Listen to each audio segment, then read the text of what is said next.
السلام علیکم عزتمنو.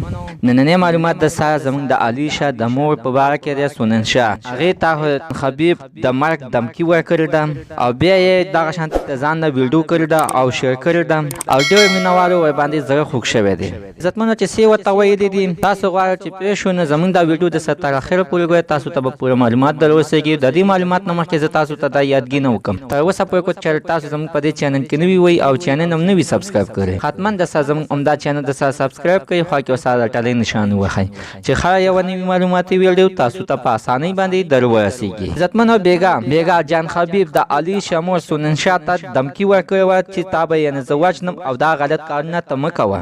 سنن شاه همدا د جان خبیب خبرې واورېدلې نو سمدستي یې بدپېښه ښکته شو او څه چل پې وشو او بېهوشه شوله چې په هوش کې راغله او زړه یې صبر ونه کړو.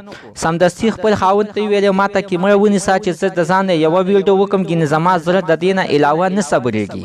خو د اوچه پېښوري ورته ډېر ویلې تا اوس ستنې دې والي او ډراپونه دې وخرجول، لغونته صبر وکړه، سهار به ورباندې ویډیو ساز. خو سنن شاه نه منل او هغه خپله یې وکړله او د ځان نه یې ویډیو سازه کړه او جړا په یاد یې وکړو او په ویډیو کې ویلې چې ما د پاکستان خره یوه اداره وکتله، ټولو ادارو کې ما د جان خبیب تصویران ورکړ او د جان خبیب پسې مې رپورټونه وکړ.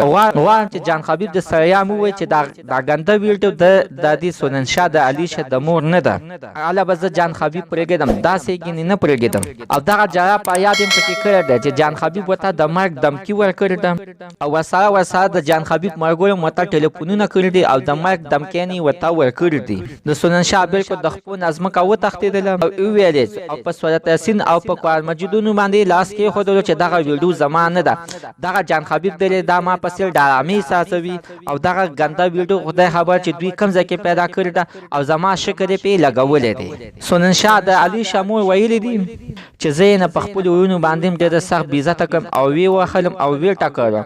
خپلو ویونو ماته دمکي راکړې ده چې دغه ویډیو ستا ده او ته اوس ګنده کار او دغه شانتې غلطو کارونو ته دې لاس اچولی. خو ته که موږ هر ځای کې ګیره کړې نو یعنې تا به موږ وژنو، پرېږدو دې نه. نو سنن شاه د ډېر جړا په یاد نه همدا خبرې هم کړې دي که چېرې په ما باندې څه چل وشو نو د پاکستان ادارې ټولې زما د مرګ ذمهوار. ځکه عزتمنو علي شاه مور ویلي دی چې زه یوه بېګناه ښځه یم. زموږ د دې ویډیو مقصد دغه ده چې یوه ښځه په قرآن باندې لاس کېږدي او سورت یاسین باندې لاس کېږدي نو پوه شه چې دا بېګناه ده. ځکه عزتمنو هغه ویډیو موږ په خپله باندې مو هم وکتله چې هغې کې بلکل دا علي شاه د مور ویډیو نه ده او نه علي شاه د مور ده. دا چاته کې بله څه رنډۍ ښځه ده او چا په دوکه باندې یعنې راوستې ده او د پاسه باندې نور دوه کسان وروستي.